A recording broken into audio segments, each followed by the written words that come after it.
Terima kasih Dokter Stephen sudah membukakan mengenai autoimun.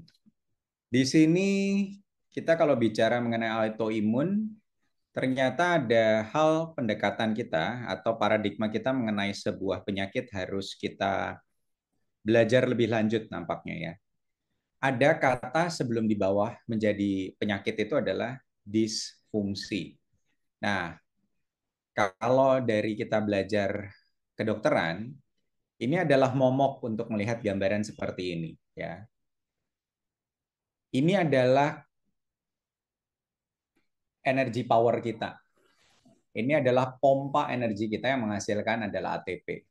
Ternyata apapun yang kita makan, yang kita konsumsi, itu adalah untuk membentuk sebuah kehidupan. Nah, kehidupan itu ditandai adanya energi. Jadi untuk menghasilkan energi itu dibutuhkan suatu proses yang melampaui satu adalah mulai dari pencernaan dan penyerapan, selanjutnya adalah sebuah metabolisme dan semuanya itu masuk ke dalam nanti di dalam level selular dan untuk menghasilkan energi itu terjadi di dalam mitokondria.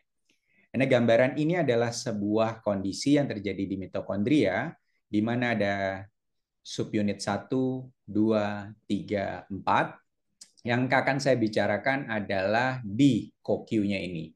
Bagaimana untuk mempercepat, ini seperti turbin energinya. Otomatis hari-hari kita membutuhkan energi untuk dapat berfungsi. Nah, ada sebuah kata baru lagi nanti yang kita harus pelajari, yaitu ME-CSF. Ya, pahami saja dulu. ME garis miring CSF ya. Nanti apa? Kita inikan dulu. Ini adalah CV saya. Terima kasih Dr. Stephen sudah memberikan PR yang cukup membuat memusingkan. Kita buka pertemuan kita ini dengan pantun ya. Nah, burung terbang di pagi hari mencari makan di atas dahan. Selamat datang hadirin terhormat. Mari kita simak manfaat Q10 untuk MHCSF dengan penuh perhatian. Sekali lagi, saya disclaimer dulu untuk ini adalah penuh dengan perhatian. Karena materinya memang tidak mudah, terutama juga dalam menyajikannya dan belajarnya juga tidak mudah. Sekarang kita akan satu-satu. Kita akan coba untuk memahami definisi epidemiologi dan faktor risiko. Saya juga baru tahu ada penyakit model begini. Dan nampaknya, tadi Dr. Stephen sudah mengungkapkan gitu loh. Tren akhir-akhir ini, autoimun ataupun disfungsi dengan pasien-pasien dengan gangguan gitu ya, dan datang dengan keluhan yang seperti ini, nanti kita lihat pasiennya adalah keluhannya lumayan absurd gitu ya. Kita bisa memahami patofisiologinya gitu loh. Sesuatu yang absurd itu agak sulit untuk dijelaskan. Dan bagaimana kita bisa memahami di dalam pembentukan energi gitu lewat dari CoQ10-nya dan menjelaskan mekanismenya kalau dia bisa bekerja. Dan menghubungkan CoQ10 ini dengan ME-CSF-nya sendiri dan mengevaluasi bukti-buktinya dan bagaimana kita menilainya dan memberikan rekomendasi penggunaannya dan aplikasi kita dalam praktek sehari-hari. Tentunya adalah outcome-nya kita bisa mempergunakannya. Kita sama-sama nanti membuka ruang untuk diskusi ya, karena hal ini kita belajar bersama. Kalau kita lihat orang ini adalah orang yang cukup depresif, kehilangan tenaga, ya, energinya loss, weakness, dan fatigue. Kemudian di sini dia mengkonsumsi berbagai macam obat-obatan. Dia memimpikan kalau dia masih bisa aktif dan bekerja kembali. Nah, nama dari ME-CSF ini adalah myalgic. Myal dari kata otot, myalgic ini adalah bagian dari otot. Yang uniknya ada kata keduanya adalah encephalomyelitis. Encephalo yang di kepala, myelitis adalah myelum yang di belakang ya. Sumsum bagian myelum kita di tulang belakang ini adalah myelum yang nantinya berdampak kepada suatu kondisi yang sebelumnya mereka sangat memperhatikan bahwa ada kondisi yang namanya fatigue tapi berlangsungnya secara kronik. Ini belum menjadi sebuah disease karena itulah disebutnya adalah sebuah sindrom. Oleh karena itu jadinya adalah suatu gangguan kondisi kronis. Kita lihat dengan kata kronisnya di sini yang kompleks tapi mirip-mirip karena ditandai dengan adanya keletihan dari kata fatigue-nya di sini yang sangat parah.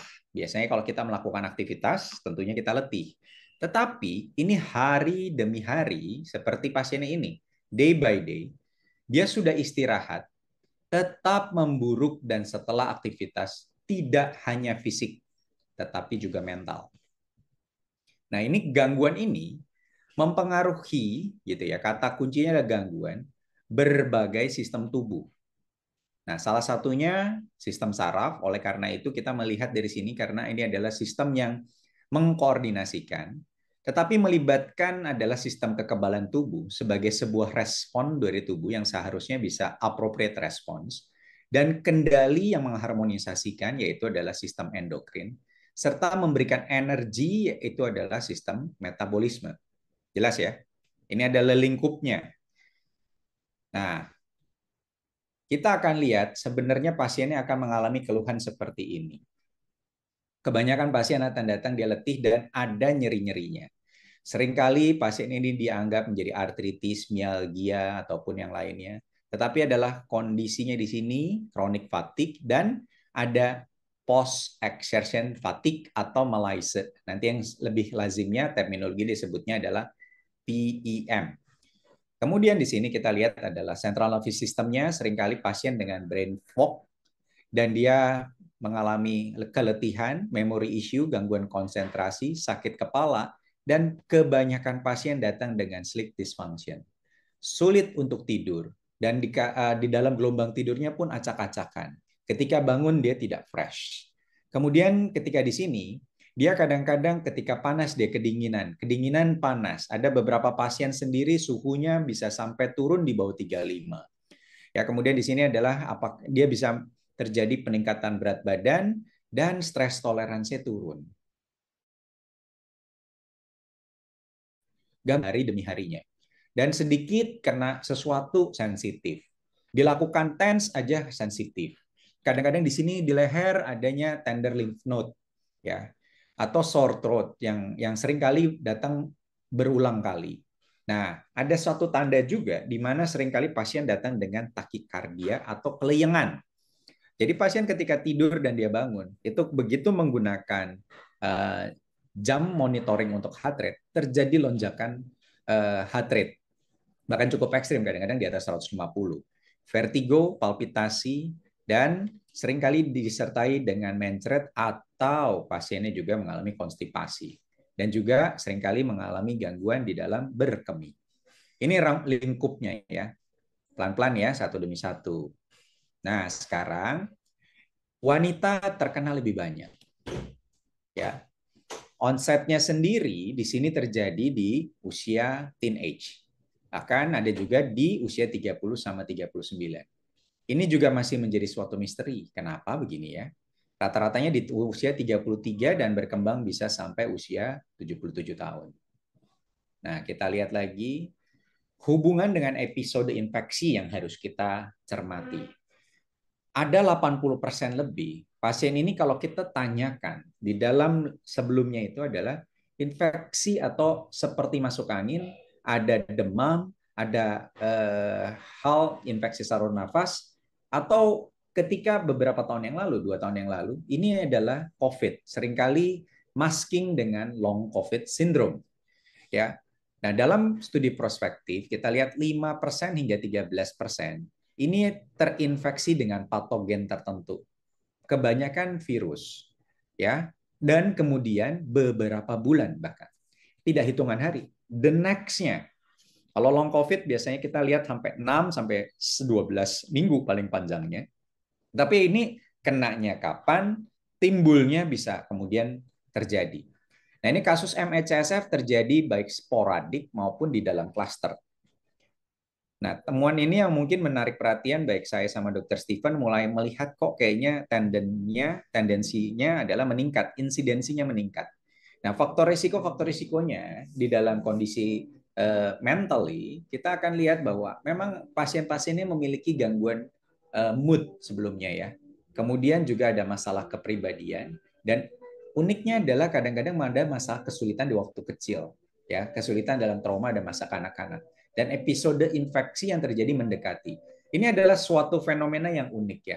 Terkadang biasanya kalau kita jadi dokter penyakit dalam kita hanyalah melihat yang jelas-jelas saja. Apalagi penyakit dalam itu ahli jeroan. Kita lihat yang hanya di dalamnya jantung, paru, pencernaan gitu. Nah, ini yang membuat kami sekarang harus menjadi memahami ada satu subbagian dari penyakit dalam, yaitu adalah psikosomatik. Nah, bagaimana kondisi psikis akan mempengaruhi pada kualitas hidup. Dan pasiennya kerap kali akan terus mengeluhkan. Ini kesulitan daripada kami adalah tidak bisa mengatakan masalahnya hanya di kepala Anda. Tidak, masalahnya pada tubuh dan kita harus mencari sistem mana, pendekatan apa yang harus kita lakukan untuk memahami pasien seperti ini. Nah, ini pendekatan holistik yang tadi Dr. Stephen sudah kemukakan. Ini harus kita pakai karena keluhannya itu bisa beragam ya dari sana. Dan kita juga mulai melibatkan beberapa orang kardio dan saya dan Dr. Stephen kayaknya sudah membuat Dr. Sunanto membelalakan matanya karena akhir-akhir ini banyak pasien dengan takikardi gitu loh. Gambarannya tidak failure tapi something wrong dengan jantungnya gitu loh. Takikardinya selalu dan letih ya. Kemudian di bagian pencernaan nanti mungkin beberapa di pertemuan-pertemuan ke depan kali ya kita lebih akan banyak membahas mengenai rute-rute ya. Ada dua rute yang saya duga. Yang satu adalah dari pernapasan dan kedua adalah rute dari pencernaan. Ini adalah paparan. Sebagaimana tadi Dr. Stephen sudah menyinggung mengenai adanya barrier pada Sjogren syndrome. Ini nampaknya sebelum menjadi Sjogren. Ada suatu disfungsi tertentu yang nampaknya kita harus pahami gitu ya. Ini adalah menjadi cluster of disease tertentu. Nah, untuk diagnosa, terakhir ini adalah perjalanannya nanti saya akan jelaskan. Tetapi ini adalah diagnosa yang disepakati bersama dari National Academy of Medicine. Diagnostik kriterianya adalah demikian. Dan dia membuat terminologi yaitu adalah myalgic encephalomyelitis chronic garis miring chronic fatigue syndrome (ME/CSF) ya. Diagnosanya membutuhkan adalah ini satu ya, adalah reduction atau dia penurunan atau gangguan ya kemampuan dari sebelum sakit di dalam pekerjaan, pendidikan, kapasitas sosial dan personal activity yang berlangsung lebih dari 6 bulan. Disertai dengan adanya keletihan ya.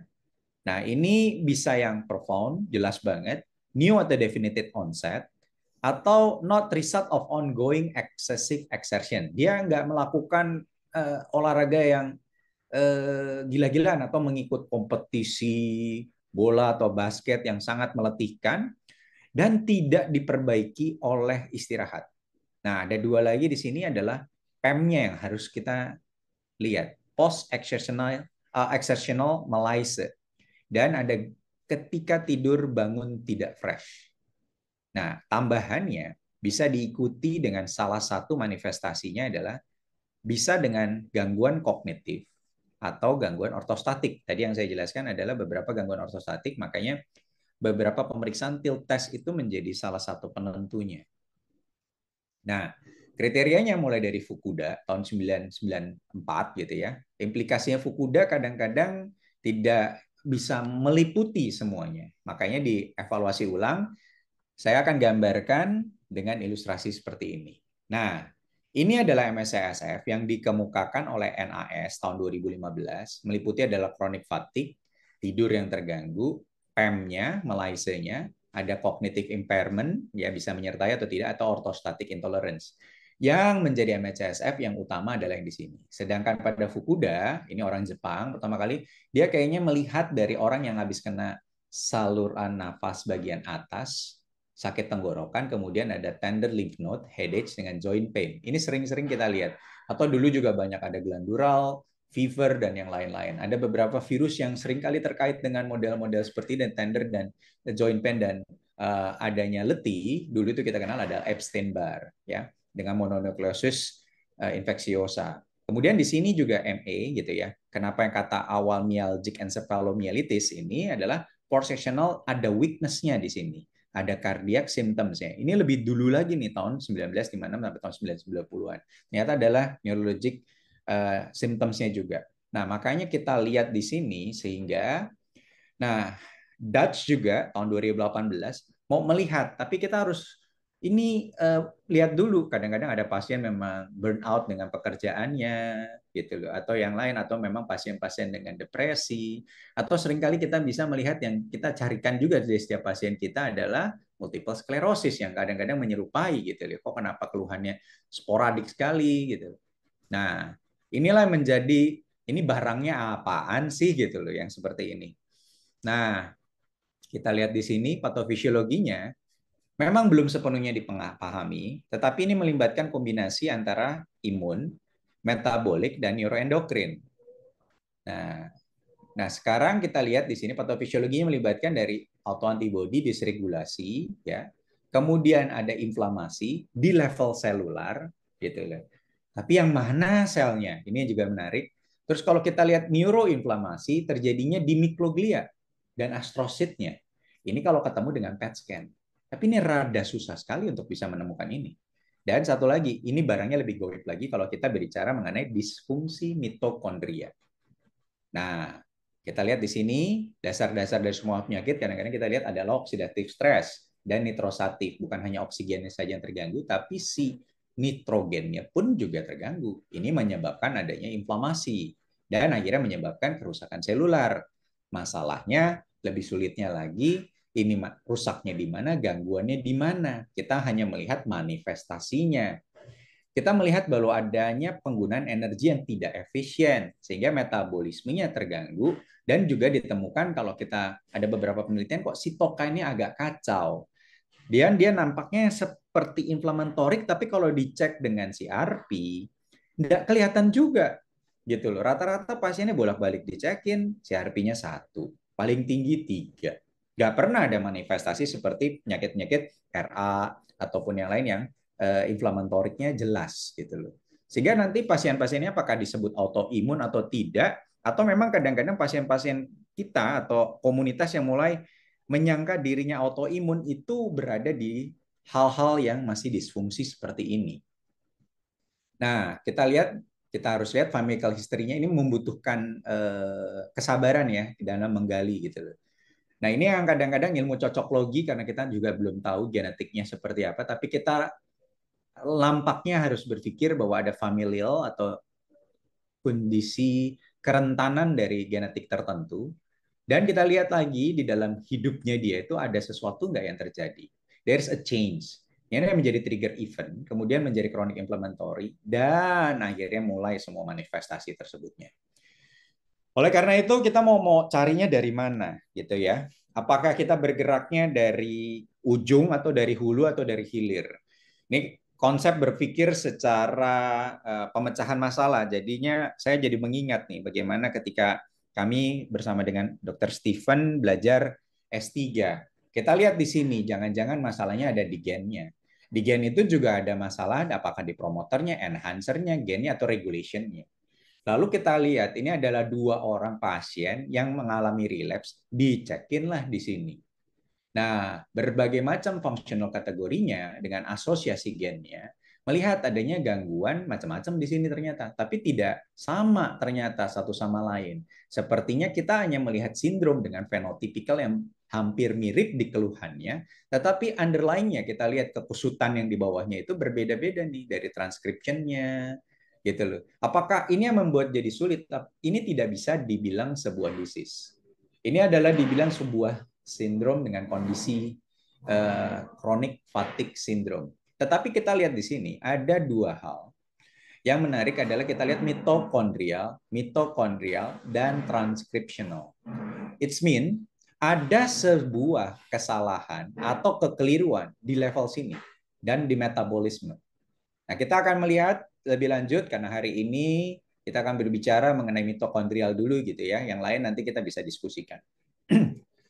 Nah, kita lihat di sini paparannya ada berbagai macam. Ternyata bukan hanya virus saja, bisa juga dari kondisi stres, kondisi toxic chemical, ya, surgery, mikroorganisme, bahkan kalau kita bisa tambahkan di sini climate dan physical environment pun juga bisa menciptakan adalah sebuah initial event. Nah, di sini jadi peripheral, imunnya di peripheral, dan ada inflammatory response, walaupun outcome-nya itu tidak untraceable kadang-kadang. Sulit kita bisa melihat di dalam hanya pemeriksaan darah yang rutin, yang biasa kita kerjakan. Chemical atau darah rutin, atau kita melihat cellular response-nya. Jadi ada inflammatory reflex, tapi yang kita bisa melihat adalah kok simpatetiknya dengan gambaran jantungnya kok ini nampaknya overt ya dalam hal ini. Ada gangguan homeostasis. Rata-rata pasiennya datang dengan gangguan pola sinkardionnya terganggu. Ya, di sini kelihatan sekali kalau kita berbicara di dalam endokrin yang mengatur energi balance kita. Yang terkuat itu adalah HPA axis ya. Sehingga pasiennya kok nampak kalau kekurangan energi nampak seperti depresif juga di sini. Sehingga ini akan terjadi target yang kita pikirkan gitu loh. Di sini adalah gangguan di neuroinflammatory. Walaupun dari semua pemeriksaan neuro sepertinya kayaknya tadinya enak juga kalau kita bisa mengundang sejawat dari bagian neuro ya. Karena neuronya udah dicekin, hanya terlihat ada gangguan sedikit di velocity. Bukan adalah sebuah gambaran, dan kalau kita cari di arah organiknya sendiri, semuanya gambaran otot, otak, dan persarafannya normal. Sampai ke dalam yelumnya juga tidak ada gangguan yang tertekan lah, yang ininya. Sehingga gambarannya akan outcome pasien-pasien seperti itu. Nah, kita mau melihat ketidakseimbangan hormonal. Di sini kita lihat yang saya address adalah hypothalamic pituitary adrenal. Walaupun saya melihat tidak semua pasien akan terganggu. Banyak pasien juga yang kondisi kortisol, ACTH-nya masih dalam batas normal. Nah, ini yang tapi ada juga yang pasien yang overt sekali bahwa gangguan ininya terganggu. Apalagi sekarang rata-rata pasien ke dokter yang tadi dokter Stephen sudah katakan, jadi ada dua kubu yang membuat lebih mudah untuk mengatakan autoimunitas karena tidak ketemu dengan penyebab yang lain, sehingga senjata yang diberikan gitu ya adalah pemberian steroid gitu loh. Pasien nampak sedikit perbaikan apapun itu kalau diberikan steroid, tapi habis itu dia drop lagi. Justru malah kan kadang-kadang adalah dia turun. Bahkan kadang-kadang juga kita ketemu dengan kondisi adrenal insufisiensi yang sekunder atau tersier karena penggunaan yang diberikan steroid sebelumnya. Sehingga di sini mempertahankan homeostasisnya. Nah, ini tantangan terbesar sekali bagaimana kita seorang dokter itu bukan hanya mengobati penyakit. Ya, mungkin di sini ada teman-teman dari Koas yang sama-sama kita mulai belajar, perkuatlah gitu loh. Saya mulai uh, tidak puas dengan pembelajaran faal dan biochemistry yang dulu gitu yang kita dapatkan. Sehingga untuk memahami ini kok nampaknya mentok gitu ya. Bagaimana kita bisa memahami homeostasis secara fungsionalnya yang kemudian kalau terjadi disfungsi, disfungsinya seperti apa dan kita mulai merunut gitu kesalahan-kesalahannya di mana. Sehingga dampaknya itu terhadap metabolik, inflammatory, dan memori. Nah, penurunan ACTH di pagi hari dan respon yang tidak baik ini menjadi salah satu fitur yang sering dikerjakan. Salah satunya lagi yang saya carikan adalah di fungsi tiroid, gitu ya. Dan mirip-mirip juga kalau seperti Hashimoto, ternyata dibolak-balik ada beberapa pasien dicariin lagi dari kardio, dicekin lagi T3-nya, T4-nya, dan yang lain-lainnya. Still normal. Jadi aksis hormonalnya normal, tetapi di dalam ke selularnya energinya kok kenapa nggak jadi-jadi, nggak nyampe-nyampe. Komunikasi yang dari hormonalnya itu kan komunikasi jarak jauh gitu ya, itu normal. Nah, kita mulai melihat lagi masuk ke dalam dysregulasi imun dan metaboliknya. Kalau kalian ujian endokrin itu lebih mudah daripada ujian metabolik. Metaboliknya ini levelnya adalah di dalam biochemistry. Banyak kita yang tidak terlalu kuat dalam biochemistry. Saya juga masih menyadari harus belajar lebih keras lagi mengenai hal ini.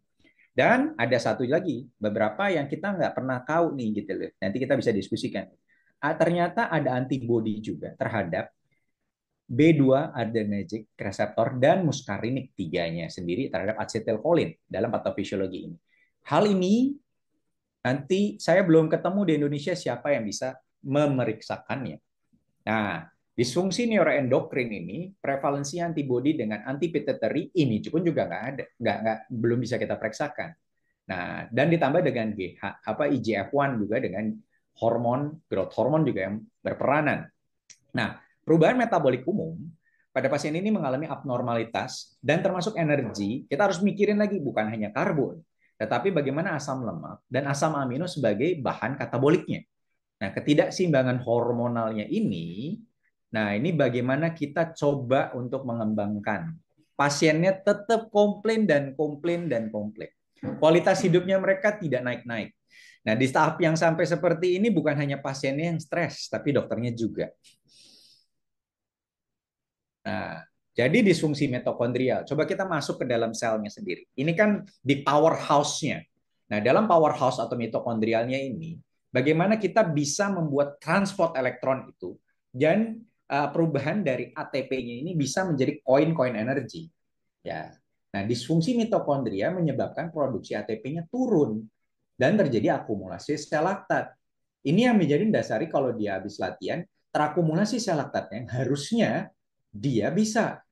Nah, kita banyak lagi mendekatkan hal ini kalau di kondisi lansia di mana proses aging itu sudah terjadi.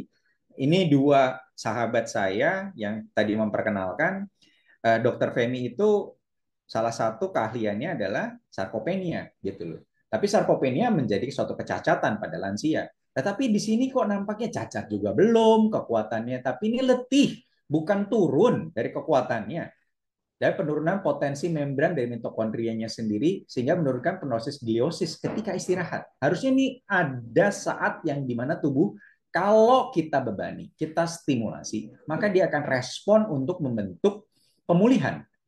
Problemnya, pulihnya kok jadi panjang. Nah ini dia. Terus kok terganggu sampai ke otak-otaknya juga kok ada letih, burn, apa seperti orang burnout dan agak depresif. Dan pasiennya sangat tidak nyaman kalau dia harus melakukan aktivitas dan bekerja. Nah, ini adalah penurunan efisiensi glikolitik dan mitokondria. Ini ada sesuatu gitu ya, menghasilkan ATP-nya yang profil energinya deproteonomik yang selular.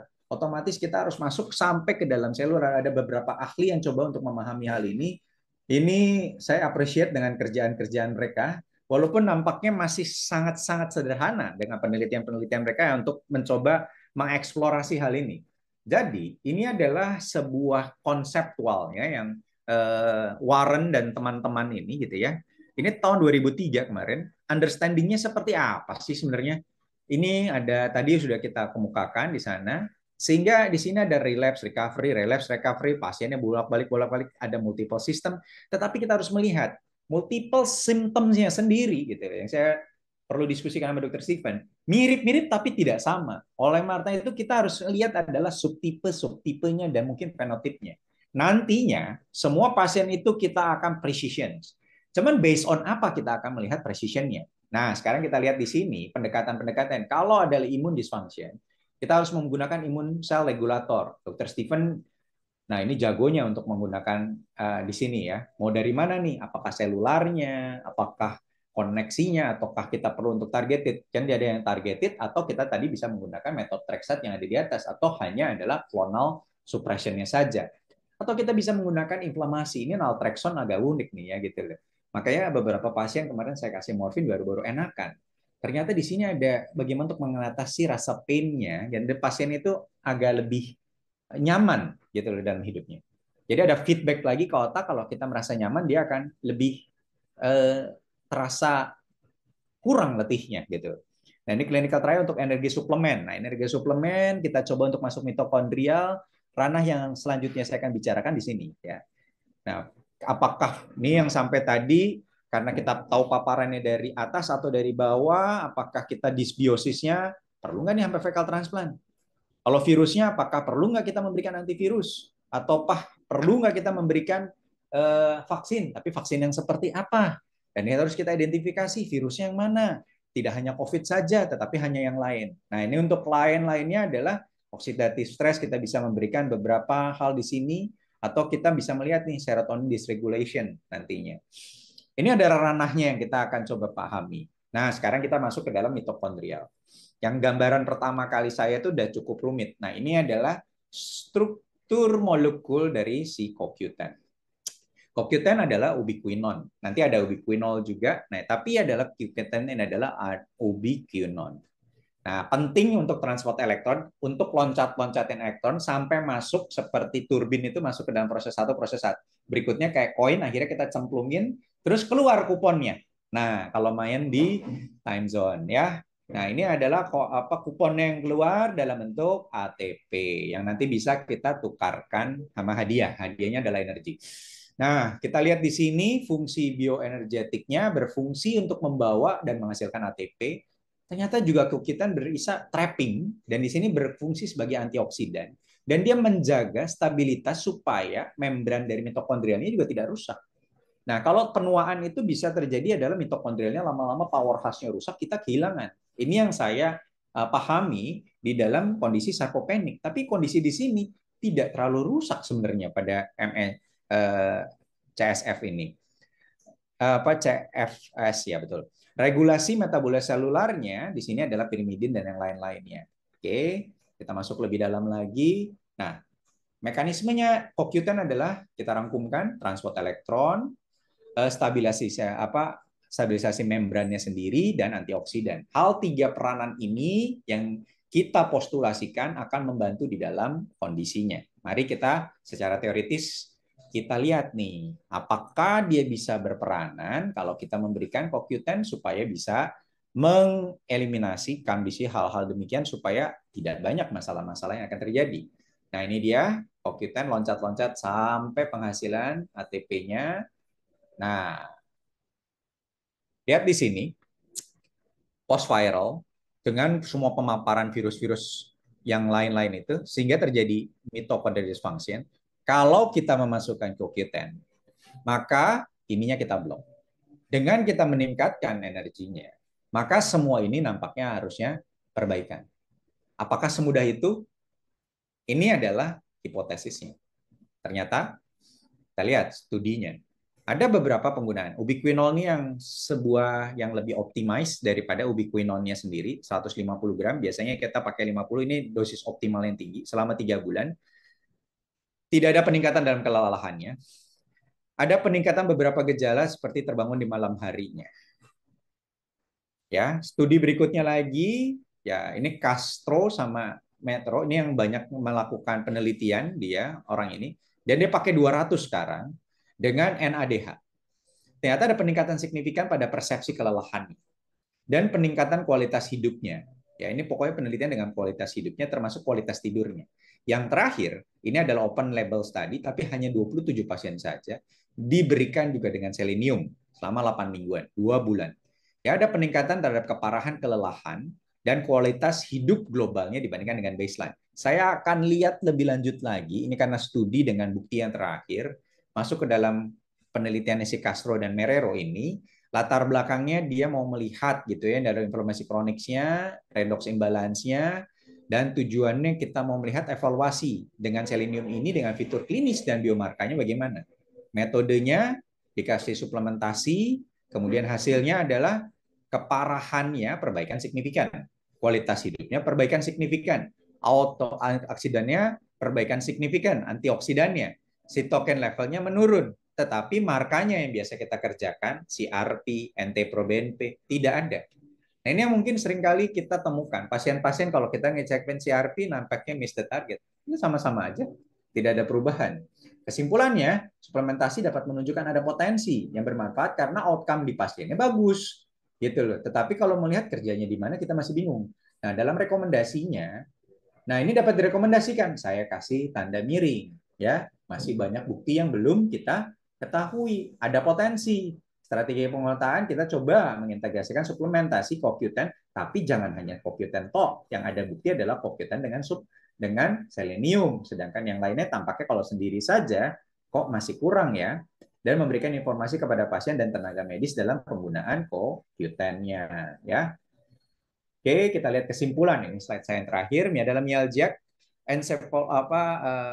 ME/CSF, myalgic encephalomyelitis chronic fatigue syndrome adalah penyakit kompleks yang melemahkan dan penyebabnya belum tahu pasti. Pemahamannya tadi saya sudah paparkan, masih banyak ruang untuk kita diskusikan, dan tandanya adalah keletihan parah, nyeri otot, gangguan kognitif, imunomoral, dan gangguan tidur. Ada peranan sedikit suplementasi dan penelitian yang lain masih perlu untuk kita diskusikan lebih lanjut. Ini slide saya terakhir, saya ucapkan terima kasih. Saya kembalikan ke Dr. Feni untuk memandu kita di dalam acara selanjutnya.